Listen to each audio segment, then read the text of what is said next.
तो दोस्तों, ये रहा मियाओ द सीक्रेट बॉय का पूरा एक्सप्लेनेशन। एपिसोड 1। कहानी शुरू होती है सोला के साथ, जो एक बहुत ही काइंड और जेंटल लड़की है और एक कैट कैफे चलाती है। उसे एक बॉक्स में एक अजीब सा प्यारा सा कैट लाइक क्रीचर मिलता है। वो उसे अपने घर ले आती है और उसका नाम होंगजो रखती है। जैसे जैसे वो साथ समय बिताते हैं, सोला को अपने आसपास अजीब अजीब चीजें होती दिखाई देती हैं। ऐसा लगता है कि होंगजो उसके थॉट्स और फीलिंग्स को समझ सकता है और उसके पास गायब होने और प्रकट होने की रहस्यमय शक्ति है। एपिसोड 2। सोला और होंगजो और करीब आते हैं, लेकिन होंगजो का मिस्टीरियस पास्ट और उसकी असली पहचान स्लोली सामने आने लगती है। सोला के फ्रेंड्स और फैमिली होंगजो के अजीब व्यवहार पर शक करने लगते हैं और वो उसके पास्ट के बारे में पता लगाना शुरू कर देते हैं। इसी बीच होंगजो की पावर्स और स्ट्रांग होने लगती है, जिससे शहर में हलचल मच जाती है। वो एक्सीडेंटली एक फूलदान गिरा देता है और सोला के दोस्त सोचते हैं कि वो बस एक शरारती बिल्ली है, लेकिन सोला को पता है कि होंगजो के साथ कुछ तो अलग बात है। एपिसोड 3। होंगजो की कैट लाइक एबिलिटीज और भी स्ट्रांग होने लगती है, जिससे शहर में और भी केओस हो जाता है।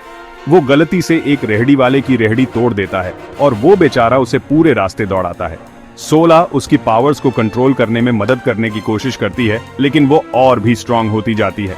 इसी बीच एक दूसरी कैट कैफे की ओनर होंगजो को सोला से चुराकर अपनी कैफे में रखने की कोशिश करती है, लेकिन होंगजो उसे मना कर देता है क्योंकि वो सिर्फ सोला का लॉयल है। एपिसोड 4। सोला को पता चलता है कि होंगजो असल में एक मिथिकल क्रीचर है जिसके पास सुपरनैचुरल पावर्स हैं। उसे यकीन नहीं होता कि उसकी प्यारी सी बिल्ली असल में एक सुपरनैचुरल बीइंग है। इसी बीच होंगजो की पावर्स और भी बियाज जाती हैं और वो उन्हें कंट्रोल नहीं कर पाता। वो एक्सीडेंटली एक पूरी इमारत ही तोड़ देता है और अब पुलिस उसे ढूंढने लगती है। एपिसोड 5। कुछ मिथिकल क्रीचर्स जिनकी लीडर एक पावरफुल फॉक्स स्पिरिट है, शहर में आते हैं।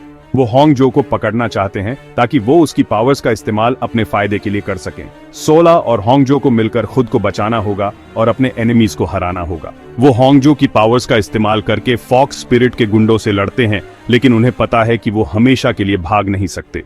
एपिसोड 6।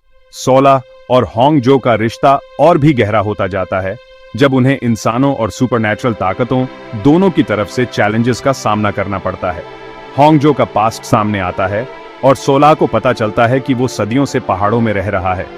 उसे पता चलता है कि वो पहले इंसान था, लेकिन एक ताकतवर जादूगर ने उसे श्राप दे दिया और वो एक बिल्ली जैसा क्रीचर बन गया। उसे उसकी पावर्स के बारे में भी पता चलता है और ये भी कि वो इतने समय से चुपके कैसे रह रहा है। एपिसोड 7। अब फॉक्स स्पिरिट के असली इरादे सामने आते हैं और सोला और होंगजो को अपने सबसे बड़े चैलेंज का सामना करना पड़ता है। फॉक्स स्पिरिट होंगजो की पावर्स का इस्तेमाल करके पूरी दुनिया पर राज करना चाहती है और सोला और होंगजो को उसे रोकना होगा। वो अपनी पूरी ताकत और चतुराई से फॉक्स स्पिरिट और उसके गुंडों को चकमा देते हैं, लेकिन उन्हें पता है कि वो अकेले उसे हरा नहीं सकते। एपिसोड 8।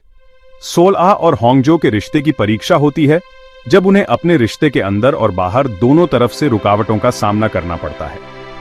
होंगजो की पावर्स और भी बियाज जाती हैं और उसे उन्हें कंट्रोल करना सीखना होगा, नहीं तो वो पूरे शहर को तबाह कर देगा।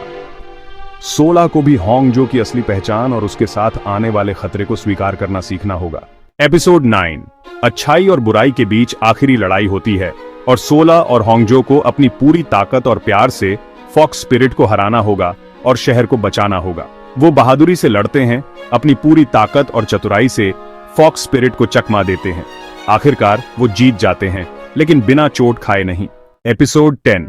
लड़ाई खत्म होने के बाद सोला और होंगजो को अपने एक्शंस के कॉन्सिक्वेंसेस का सामना करना पड़ता है। होंगजो की पावर्स चली जाती है और उसे इंसान बनकर जीना सीखना होगा। सोला को एक ऐसे प्राणी के लिए अपनी फीलिंग्स को समझना होगा जो अब सुपरनैचुरल नहीं रहा।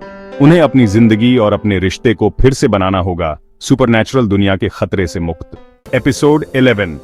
सोला और होंगजो का रिश्ता पहले से कहीं ज्यादा मजबूत है, लेकिन उन्हें एक नई चुनौती का सामना करना पड़ता है क्योंकि वो साथ में एक जिंदगी बनाने की कोशिश करते हैं। होंगजो को इंसानों की दुनिया में रहना सीखना होगा और सोला को अपने अतीत को भूलना होगा। उन्हें रास्ते में रुकावटों और चुनौतियों का सामना करना पड़ता है, लेकिन उन्हें पता है कि उनका प्यार किसी भी मुश्किल को पार करने के लिए काफी है।